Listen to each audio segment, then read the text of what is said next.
بسم اللہ الرحمن الرحیم نحمدہ ونصلی علی رسولہ الکریم والصلاة والسلام علی سیدنا محمد وعلی اہل بیتہ الطیبین الطاہرین وصحبہ المنتجبین۔ ناظرین محترم، پر وقت ٹی وی کے پروگرام باب رحمت میں آپ کا میزبان اکبر حسین زاہدی حاضر خدمت ہے۔ آج ہمارے ساتھ محترم جناب ڈاکٹر عطاء الرحمن صاحب شریک گفتگو ہیں۔ ماہ مبارک کے رمضان ہے، آج 7واں روزہ تھا۔ ڈاکٹر صاحب، سب سے پہلے میں شکریہ ادا کرتا ہوں آپ کی تشریف آوری کا۔ ظاہر ایک سلسلہ وار پروگرام ہے، پہلے عبدالقاسمی صاحب کو بھی ہم نے زحمت دی تھی اور ہمارے عوان صاحب کو بھی ہم نے یہاں پہ زحمت دی تھی رمضان کے حوالے سے۔ تو ظاہر علماء کی جو ذمہ داریاں ہوتی ہیں وہ تو خیر عام دنوں میں بھی بہت ہی اہم اور انتہائی کلیدی ذمہ داریاں ہوتی ہیں۔ ماشاءاللہ آپ مدرس بھی ہیں، خطیب مسجد بھی ہیں، تو خصوصاً ماہ مبارک رمضان میں جو کہ اللہ کا مہینہ ہے، رحمتوں کا مہینہ ہے، علماء کرام جن کے دوش پر معاشرے کی تعلیم و تربیت کی ذمہ داریاں عائد ہوتی ہیں، بالخصوص اس مبارک مہینے میں جن چیزوں کے اوپر علماء کرام کو اپنی توجہات مرکوز کرنی چاہیے، وہ آپ کی نظر میں کیا ہو سکتی ہیں؟ الحمدللہ رب العالمین والصلاة والسلام علی سید المرسلین وعلی آلہ واصحابہ اجمعین، اما بعد فاعوذ باللہ من الشیطان الرجیم، بسم اللہ الرحمن الرحیم، شہر رمضان الذی انزل فیہ القرآن ھدی للناس وبینات من الہدی والفرقان ومن شہد منکم الشہر فلیصم ومن کان مریضا او علی سفر فعدۃ من ایام اخر یرید اللہ بکم اليسر ولا یرید بکم العسر، صدق اللہ العظیم۔ حقیقت یہ ہے کہ ایک یہ تلاش کرنا کہ شہر مبارک یہ جو رمضان کا ہے، یہ رمضان کا مبارک مہینہ کیوں بنا، تو یہ ایک موضوع ہے، اور اس بات کو سمجھانے کی اس لیے ضرورت ہے کہ اللہ تعالیٰ کا زور رمضان اور روزے پہ نہیں ہے، بلکہ اللہ تعالیٰ ہمیں یہ بتانا چاہتا ہے کہ ان 29 دنوں میں، ان 30 دنوں میں ایک بڑا واقعہ ہوا ہے، اور وہ واقعہ یہ ہوا ہے کہ انزل فیہ القرآن۔ تو اللہ تعالیٰ ہمیں پوری زندگی کے لیے متوجہ کرنا چاہتے ہیں کہ یہ جو اتنا اہم مہینہ تربیت کے لیے میں نے منتخب کیا ہے، اس کی وجہ وہ ایک رات ہے، انا انزلناہ فی لیلۃ القدر وما ادراک ما لیلۃ القدر لیلۃ القدر خیر من الف شہر۔ تو 1000 مہینوں میں جو کام ہوتا ہے وہ ایک رات کے اندر کیسے ہوا، اور اس کے نتائج آج 14 صدیوں میں دنیا کے اوپر قرآن اور پیغمبر کے نزول آنے کی، قرآن کے نزول کی سبب سے دنیا کے اندر کیا تبدیلیاں آئی۔ آپ دیکھیں کہ بالکل غار حرا سے اس طرف کی تہذیب اور غار حرا کے اس طرف کی تہذیب، بالکل دنیا ایک نئے موڑ پر کھڑی ہے، علمی، سیاسی، معاشی، معاشرتی، اخلاقی، اور یہاں تک کہ جو مقاصد جنگ ہیں ان کی تبدیلی اور اس کے اخلاقی اصول۔ جنگ میں کہاں اخلاقی اصول ہوتے ہیں، اور غیر مسلموں اقلیتوں، یعنی خود اسلام اقلیت بنا مکہ میں، وَإِن يَمْكَرُوا بِكَ الَّذِينَ كَفَرُوا لَيُثْبِتُوكَ وَيَقْتُلُوكَ وَيُخْرِجُوكَ، کہ جب آپ کو پرزیکیوٹ کر کے فتنے میں مبتلا کرنے کی کہ آپ کے عقیدے کو یا آپ تبدیل کریں یا وطن کو چھوڑیں، اور آپ نے ہجرت کی۔ اور عجیب بات یہ ہے کہ مدینہ میں جو ریاست بنی وہ کسی جنگ کے نتیجے میں نہیں بنی، لوگ خود آئے، انہوں نے قبول کیا۔ اب یہ جو ہمارا جمہوری ایرا ہے، یہ اس کے آگے بھی سر جھکانے کے لیے تیار نہیں ہے کہ ایک پیغمبر نے انسانیت کے احترام میں اس جگہ کو چھوڑ دیا جہاں لوگ ان کے عقیدے، 110 آدمی مسلمان ہوئے مکہ، تو 313 کل اور مدینہ طیبہ کے لوگ آ کر ان کو لے گئے اپنے پاس۔ تو انسانی مرضی سے ایک ریاست قائم ہوئی، 2 سال بعد اس کے اوپر لشکر کشی ہو گئی۔ اب اقلیت کیا کرتی؟ تو اذن للذین یقاتلون بانہم ظلموا وان اللہ علی نصرہم لقدیر۔ پھر ان کو حکم آیا کہ اگر یہاں سے تمہیں ملیامٹ کر دیا گیا تو یہ دنیا تک مظلوموں کی آواز، یہ حق، یہ دین حق، اور انسانوں کو غلط اور سچ کا جو فرق آپ دکھانا چاہتے ہیں اور انسان کو بحیثیت انسان ایک عظیم انسان بنانا چاہتے ہیں مسلمان کے نام سے، یہ تو سارا کام خراب ہو جائے گا، ڈاکٹر ختم ہو جائے گا۔ صاحب تو یہ عنوانات ایسے ہیں بالکل کہ جن کے اوپر جو ہے علماء وہاں پر اس کو ہر ایک چیز کو دوسرے سے ترجیح دے کر ہر ایک جمعے میں اس کو متعین بالکل مطلب آپ کی گفتگو سے یہ بات مجھے ملی کہ جو تبلیغ کی روش ختمی مرتبت صلی اللہ علیہ وآلہ وسلم نے اپنائی تھی، تو کیا آپ کیا سمجھتے ہیں کہ آج کے دور میں علماء کرام تبلیغ کی جس روش کو لیے آگے چل رہے ہیں، کیا یہ روش رسول اللہ کی روش سے ملتی جلتی ہے، یا آج کی جو ہمارے مبلغین کی روش ہے وہ روش نہیں رہی جو رسول اللہ صلی اللہ علیہ وسلم کی تھی؟ دیکھیں، ہمارے ہاں جو قرآن نے بتایا ہے کہ ادع الی سبیل ربک بالحکمت والموعظۃ الحسنۃ وجادلهم بالتي هي احسن فاذا الذي بينك وبينه عداوة كأنه ولي حميم وما يلقاها الا الذين صبروا وما يلقاها الا ذو حظ عظیم۔ یعنی یہ مکہ کے اندر سمیہ شہید ہو گئی اور عمار ابن یاسر جو ہے وہ شہید ہو گئے، لیکن نبی صلی اللہ علیہ وسلم گزر رہے اور کہہ رہے کہ تمہیں جنت کی بشارت ہو، اور کفو ایدیکم، ہاتھوں کو باندھا ہوا ہے، کوئی ہاتھ وہ کھول نہیں رہے۔ تو یہ دراصل تبلیغ کی حکمت ہے، اس کو اسٹریٹجی کہتے ہیں کہ کس وقت نبی صلی اللہ علیہ وسلم نے کیا فیصلہ کیا۔ اب وہ ایک بڑی اچھی حدیث سے ہمیں مترشح ہوتا ہے کہ نبی صلی اللہ علیہ وسلم نے فرمایا کہ تم جو ہے یہ اذا رأى منکم منکرا فلیغیروا بیدہ، تو یہاں پر نبی صلی اللہ علیہ وسلم کو خاموش ہونا چاہیے تھا، جو ہمارے اس وقت مبلغین سمجھتے کہ ہاتھ سے بدلو، لیکن آپ خاموش نہیں ہوئے۔ فَإِن لَّمْ يَسْتَطِعْ، ایک شرط لگائیے، فَبِلِسَانِهِ، اگر تم ایسا زمانہ پاؤ، ایسے حالات پاؤ کہ تم زبان ہلا سکتے ہو حق کے لیے، مظلوموں کے لیے، تو فَبِلِسَانِهِ، زبان سے اس منکر کو روکو۔ فَإِن لَّمْ يَسْتَطِعْ فَبِقَلْبِهِ، اور اگر اس کی بھی استطاعت نہیں رکھتے ہو تو یہ حکمت کا پہلو،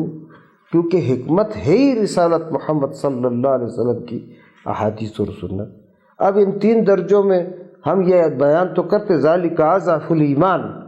اس کی وجہ یہ ہے کہ نبی صلی اللہ علیہ وسلم خصوصی طور پہ یہ بتانا چاہتے ہیں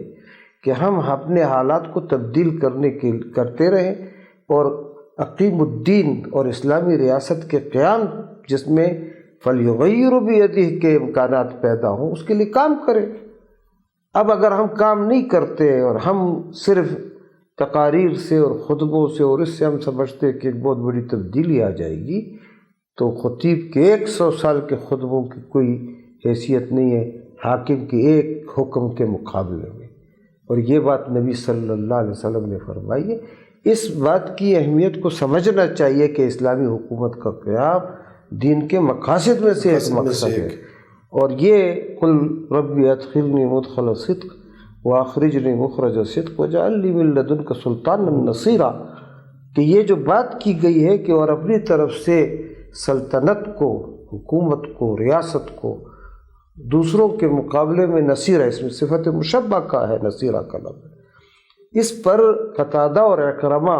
ابن کثیر نے ان کی رائے لکھی ہے کہ نبی صلی اللہ علیہ وسلم کو اور امت کو قل کہہ کر حکم دیا گیا ہے کہ تم لوگ حکومت کی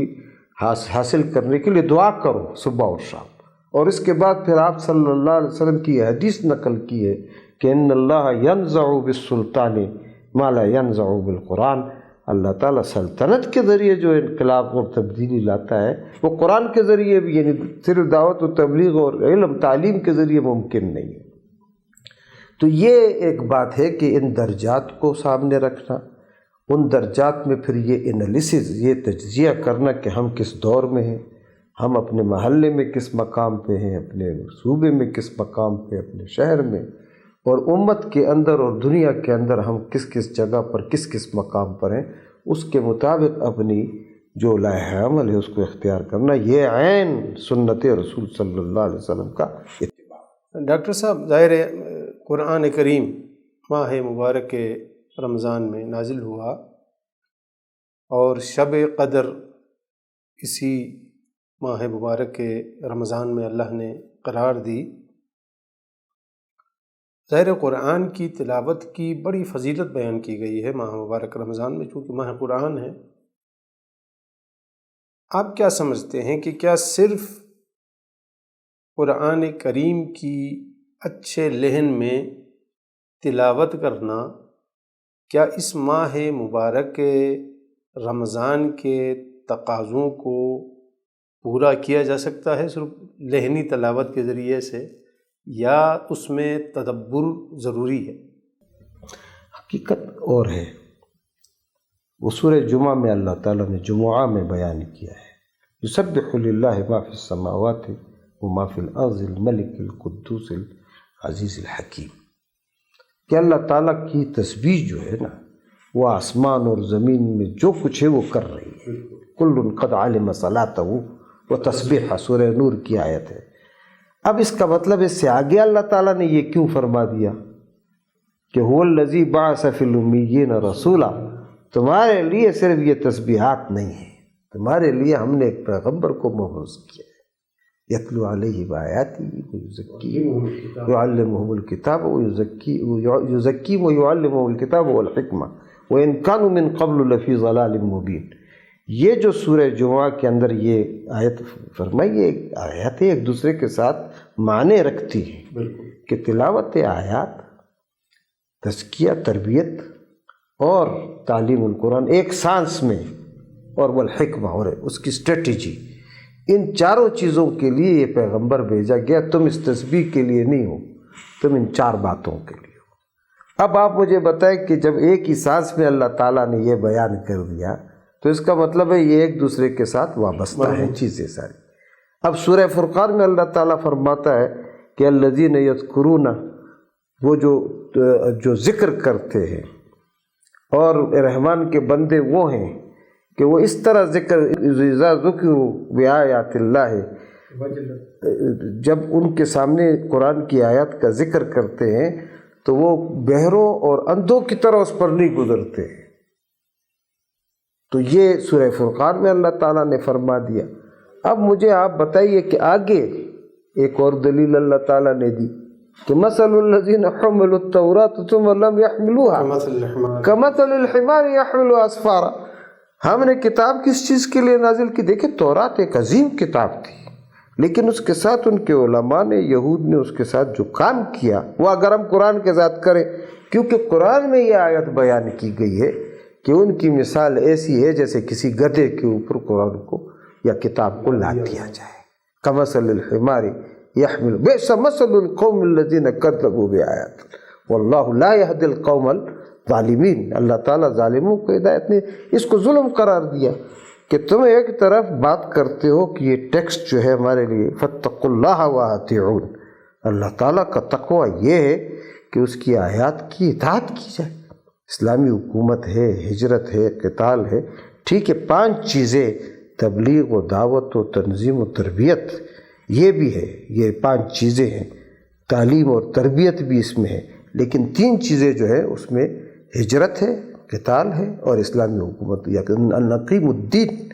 ان چیزوں کو ایک درجے میں، ساری چیزوں کو سامنے، اب آپ پوری عمارت تعمیر کر دیں، کھڑکیاں بھی ہوں، دروازے، چھت نہ ڈالیں، تو جب چھت نہیں ہوگی تو اس عمارت کو کوئی مکمل کرے گا؟ تو حقیقت یہ ہے کہ کتب علیکم الصیام فرمایا تو آپ روزے کو فرض سمجھتے ہیں، کتب علیکم القصاص، آپ پر اسی طرح فرض جس طرح روزے اس طرح قصاص بھی ہے۔ قصاص کے لیے جج چاہیے، قصاص کے لیے جیل چاہیے، قصاص کے لیے پولیس چاہیے، قصاص کے لیے پھانسی کا پھندا چاہیے، قصاص کے لیے ایک پوری حکومت اور ایک کنٹرول چاہیے۔ تو اللہ تعالیٰ کو عربی نہیں آتی تھی یا اللہ تعالیٰ یہ سمجھ نہیں پا رہے تھے کہ یہ ساری چیزیں جس طرح کتب علیکم القتال، تو تدبر کا جہاں ذکر کیا گیا، دیکھیں قرآن کا ایک حق ہے تلاوت، ایک حق ہے ایمان لانا، ایک حق ہے تفکر، کہ اس کے ہر بات پر ہم فکر کریں۔ لعلہم یتفکرون لو انزلنا ھذا القرآن، وہ بوجھ کہ جو نتیجے کا ہے، اصحاب الجنت هم الفائزون، اس نتیجے پر فکر کرنا۔ اور ولا تکونوا کالذین نسوا اللہ، آپ دکان میں بیٹھ کر خدا کو یاد نہیں کرتے، تسبیح میں اللہ اکبر سبحان اللہ، ادھر پانی ملا رہے ہیں دودھ کے اندر، ادھر الحمدللہ الحمدللہ کی تسبیح آپ کر رہے ہیں۔ ایک جج کا ذکر یہ کہ فیصلہ لکھتے ہوئے خدا کو حاضر ناظر جانے۔ اب یہ جو ہمیں مختلف مسنون دعائیں سکھائی گئی ہیں، اس میں تو ذکر سے آدمی نکلتا ہی نہیں ہے، تو یہ بہت بڑا سخت کام ہے، یہ پہاڑ نہیں کر سکتے تھے۔ اللہ تعالیٰ نے قرآن کی فکر کا حق جو ہے تیسرا، چوتھا حق تدبر کا ہے۔ آپ دیکھیں سورہ محمد میں تدبر کا ذکر ہے اور سورہ نساء میں افلا یتدبرون القرآن، اور قتال کے ساتھ ہے کہ یہ جو تدبر ہے یہ اصل میں اللہ تعالیٰ نے جنگ کے اہمیت اور اسلامی حکومت کے قیام اور ان دشمنوں کا خاتمہ جو کہ کسی قیمت پر ختم اللہ علی قلوبہم وعلی سمعہم، یہ جو اس قسم کے لوگ ہیں ان کے ساتھ، اس کے علاوہ کہ آئرن ہینڈ سے ان کے ساتھ نہ سمجھا جائے، کسی دنیا کے انسانی نظام کو برپا نہیں کیا جا سکتا۔ بہت شکریہ ڈاکٹر صاحب، آپ تشریف لائے اور آپ کی شیرین گفتگو سے ہم مستفیض ہوئے۔ آنے والے دنوں میں مزید ہم آپ کو زحمت دیں گے۔ ناظرین محترم، یہ تھی آج کی ہماری گفتگو۔ ہم آپ کی اجازت سے، آپ کی خدمت سے اس دعا کے ساتھ رخصت ہو جائیں گے کہ اللہ تعالیٰ اس مبارک رمضان میں ہمیں قرآن کی تلاوت کے ساتھ ساتھ اس میں تدبر اور تفکر کرنے کی توفیق عنایت فرمائے۔ آپ اپنے میزبان گلشن زاہدی کو اجازت دیجیے۔ اللہ حافظ۔